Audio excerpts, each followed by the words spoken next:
Поединок Евгения Иванченко из подмосковного Раменска и его оппонента проходит весьма эмоционально. Видно, что оба спортсмена выкладываются на все 100. Попытки провести удушающий прием, затем жесткий контроль на настиле. Итог – победа Евгения. Вообще грэпплинги все жесткие на самом деле. Реально жесткие. Красавцы, ну прям сушат хорошо, жмут нормально. Я доволен. Здорово. Грэпплер из Кабардино-Балкарии Хасанби Балов Ингушетии впервые в первой встрече победил своего оппонента. Скоро снова на борцовский ковер бороться за выход в полуфинал. Вашим изданием спорткомплекс очень сильно удивлен. И соревнования проходят на высшем уровне. Я более чем доволен уровнем соревнований. Мне тут очень нравится, у меня друзья отсюда, очень много друзей. Они все достойные, порядочные.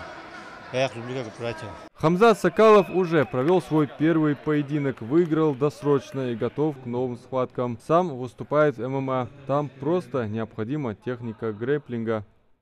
Грэпплинг больше выступать, здесь ММА боец, чтобы в ММА, чтобы легче было по-любому. Болевые, удушающие, все совмещаешь. Конечно, в первую очередь. У нас сейчас, алхамдулилlah, везде сейчас грэпплинг. Учимся.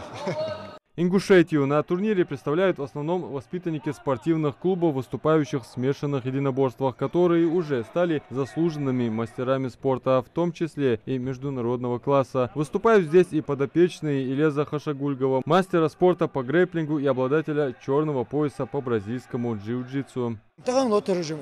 более опытный, шлита, выступать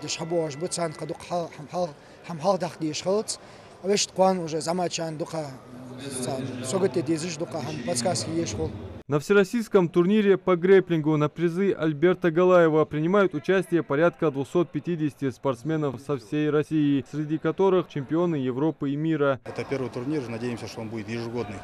Конечно, это и обмен опытом и между тренерами, и между спортсменами. Так что эти турниры очень нужны. Первые места по 30 тысяч рублей, призовой фонд у нас 240 тысяч. И для юношей и старших юношей у нас подарки от наших спонсоров. Турнир не входит в календарный план Министерства спорта России, но Назир Хадзиев обратился в Федерацию спортивной борьбы России с просьбой предоставить возможность проведения всероссийского турнира по грэпплингу в нашем регионе. Мы здесь видим не всех топов, но процентов 70 лучших борцов грэпплеров в России, а они же лучшие борцы мира.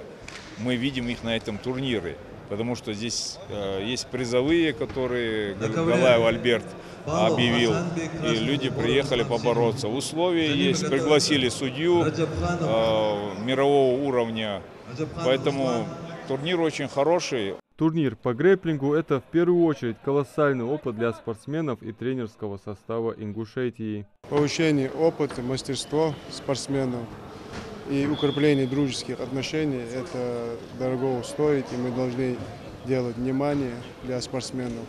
Именно такие соревнования будем проводить чаще. Второй и завершающий день турнира пройдет 11 июня. Тогда же состоится торжественная церемония вручения наград и призов победителям. Адам Мережков, Абдулла Халухоев, Новости 24.